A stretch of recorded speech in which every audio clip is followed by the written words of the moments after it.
So it's Raven Tactical, or actually, excuse me, it's Gaddafi time because I'm wearing the Gaddafi glasses. One of the things we did was for the vacation, we went and saw the Ark Encounter down in Kentucky. And whether you're not a Christian or you're a Christian or not, it was a cool thing to see. I mean, as a Christian, I appreciate what they did. You know, I mean, you believe in that concept. It's great. You know, it's cool to see someone putting something together and showing how it was done. If you're not a Christian, I think even seeing how the technology and being able to put something kind of like the whole concept together and seeing how people did live back then or be able to live back then was pretty cool. Now that made me start thinking about a couple things about when it related to prepping. So the biggest thing I usually run into with prepping is you run into either friends or family who choose not to prep, right? And they don't choose not to prep, I mean, in the sense there, but they actually somewhat mock you, right? Especially if you are on the, I would say, Christian side of things, you tend to get the whole you're not in faith with God concept, or you're not relying on God, which is kind of weird, right? Because biblically, there's lots of different places in the Bible where God, or Jesus himself, talks about being prepared, having a preparedness mindset, getting together for all these things. Like, you need to be ready for these things. And yet, we now in this modern time take it as like, well, you just don't have faith. That's because you're not looking at the whole picture right now. Or you got friends and family or who are not preppers, right? And non-Christians too. Like, they look at it kind of concept like, well, you know, government and government's going to take care of you. FEMA will come in place. You know, everybody will come in to help you out. You really don't need to be prepared. Like, you don't need to do it because we look crazy to them, right? Well, then I started thinking about it because you can watch a couple of these things when you get there. Noah was a prepper by all means, and every one of them in his place thought he was insane. And the town that he was in, people thought he was nuts. People thought he was crazy. Like, they actually called him out to be crazy. They were upset with him for building a giant boat for nothing. And it was wild if you think about it.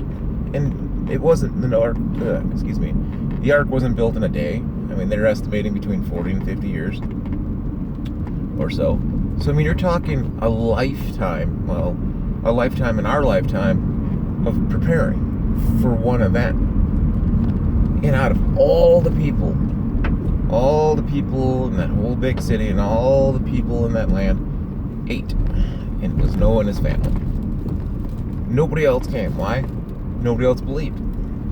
Nobody else considered it. Nobody else wanted to consider prepping. So I mean, you think about it, the true prepper is a very, very, very small percentage of today's society. I mean, if you're looking at it from there, I mean, you look at it from now. Doomsday preppers came out, and yeah, people on our side who are serious about it get upset about it, and I didn't. I honestly thought Doomsday preppers was pretty neat, and they always showed, you know, they always had some extremes, and the extremes kind of made you laugh. But that fad wore off. Why? Well, Democrats were in office. You had Obama in office. So when you have a Democrat in office and you had the 2008 kind of economy collapse, people were freaking out.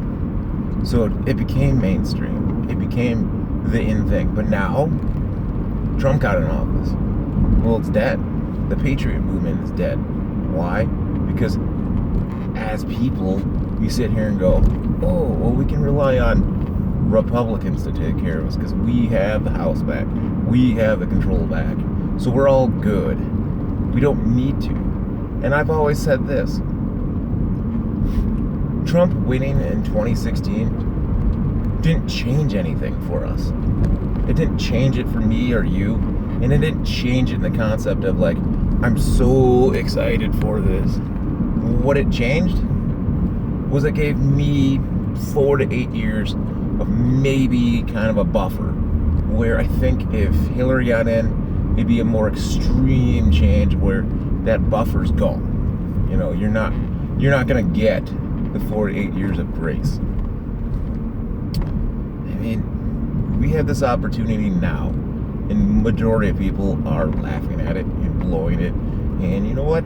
It's fine. People laughed at Noah. People laughed at the fact that he built an ark, basically a shelter for his family, for the animals, and for the ability to farm and be able to succeed and keep going with life. I mean, how much cooler could that be? And yet, you know, he didn't stop after 4 years and go, well, you know what? So-and-so is elected, we're good. Or so-and-so is elected, or this is boring, or this is costing me a lot of money, or this is taking up too much of my time. I'd rather be doing something else. No, he went through it. He had faith with it. And it became part of his life. I mean, I think that's how you should look at prepping. Does it have to be you have to go out and build an ark in the middle of your backyard? No, but it should become a lifestyle to the point that you actually it becomes a lifestyle instead of, you know, I have to do this or I'm just going to forget about it. Plenty of people have done it, forgotten about it. I mean, even the 2000s when we thought, yeah, all the computers are going to fail. Look how many millennial preppers that died off.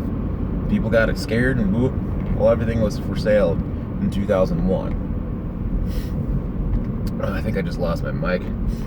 But anyways, I'm just gonna put that out there as far as one of the concepts I've seen, and I think it's just unique that you take a look at how Noah was probably the ultimate prepper in my opinion, you know, and how we should actually almost use that model in our lives, like not to quit, not to turn our backs on it, or not to get lazy with it, because what's the point? I mean, if you don't want to be involved in prepping, then don't.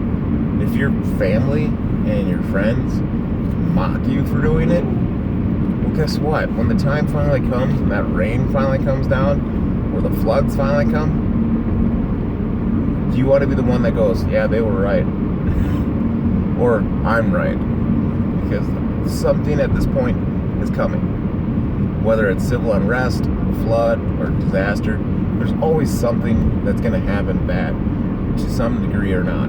But we're looking at it from a bigger perspective of, yeah, there is something bigger than just a flood coming, as far as not the earth flood, but a tornado. There's something bigger coming, to the point where your normal day-to-day life is going to be gone. I think it's really kind of sad that people mock those of us who do this, and those of us who spend the money, those of us who put the time in. And it's humorous to them because they go behind your back and talk about it and laugh at you. I find it interesting. But anyways, if you like this, comment, subscribe, hit the like button.